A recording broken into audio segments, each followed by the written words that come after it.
Everyone, little video on what the marks mean that you get.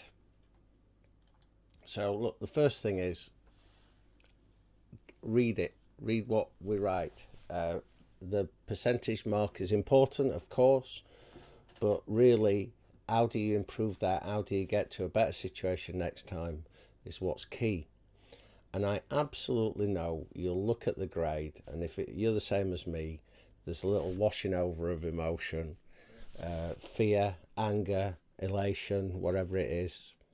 But after you've calmed down from that, read what we write. We spend a lot of time working out what to say. There's a comments box, there's in-text marks that are pretty important. And this is the most important thing to help you understand what you did and how you can improve. And we'll discuss it with you. If you want to talk about it, we're usually pretty happy to discuss it with you. Not really to change the grades unless we have really messed up, because we get checked on that. It occasionally happens, but quite rarely. Really, it's so that you can understand the comments and understand what you have to do better next time. So, yeah. And another thing to remember, which the first wash, when you look at the number, you'll go, oh God, that's low. But this is not a school. Nobody gets 100%. Maybe if you did a physics paper and you're Einstein and you put in the theory of relativity, you get 100%. So formally speaking, we do grade out of 100%, but it's the convention is 70% is or above is the highest grade band. So the higher levels are very rarely used. I can't remember very often seeing grades above 85, and somewhere between. And if I do a set of marking, I'll probably do. I'll get some 75s, maybe some more, but it has to be a really exceptional piece of work. Now, just to explain. Why is it done this way? It's sort of a convention. It's not, doesn't really work in the way that schools work. It's an old scholarly convention. But what this does mean, this is pretty important, is that if you're going to have to get a first class honours, which is 70% or above, it means that you've really got to be consistent. You've got to be consistently very good, because it's actually quite difficult to get a grade of 100 and bump up your other marks that are lower than that. So if you really want to excel, consistency in everything is pretty important. All right, this is a salutary tale. I once did a night class at Sheffield University, and I thought, oh, I'll try a politics degree. It's like 20 years ago or something. And I did a piece of work and I got a 64, my first ever submission. And I put a lot of work into it. I thought it was pretty good. But it was the first ever course and I got 64, and I went, that was better than that. 64%, that's terrible. And so I quit, never went back again.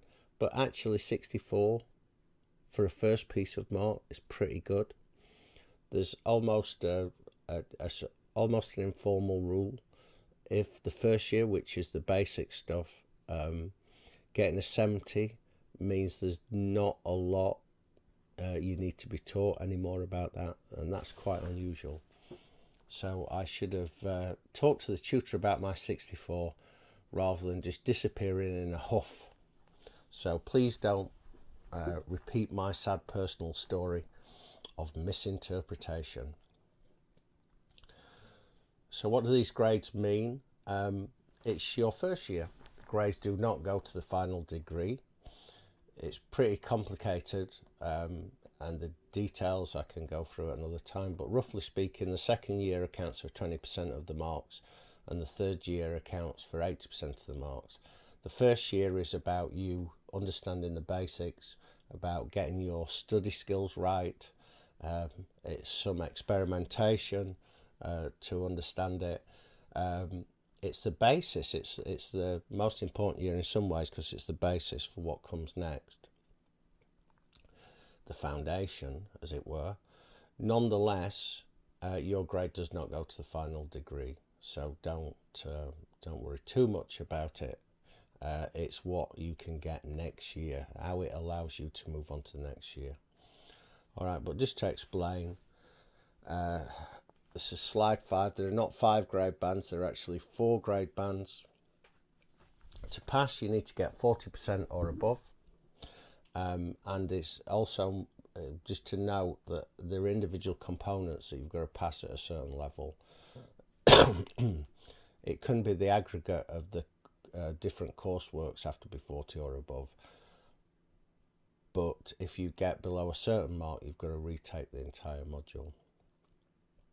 All right, so at the end of the day, you can get a degree in journalism or sports journalism or fashion journalism or music journalism, a BA Hons. BA Hons third is if you get between 40 and 49%.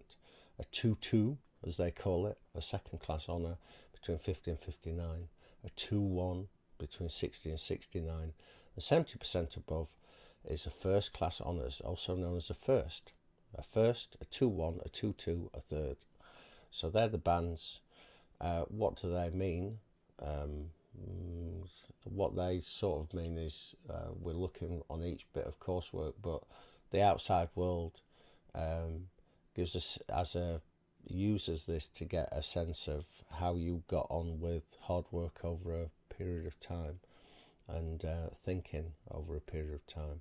So we all want you to all get first, but if that happened, there'd be an inquiry and we'd be in the news.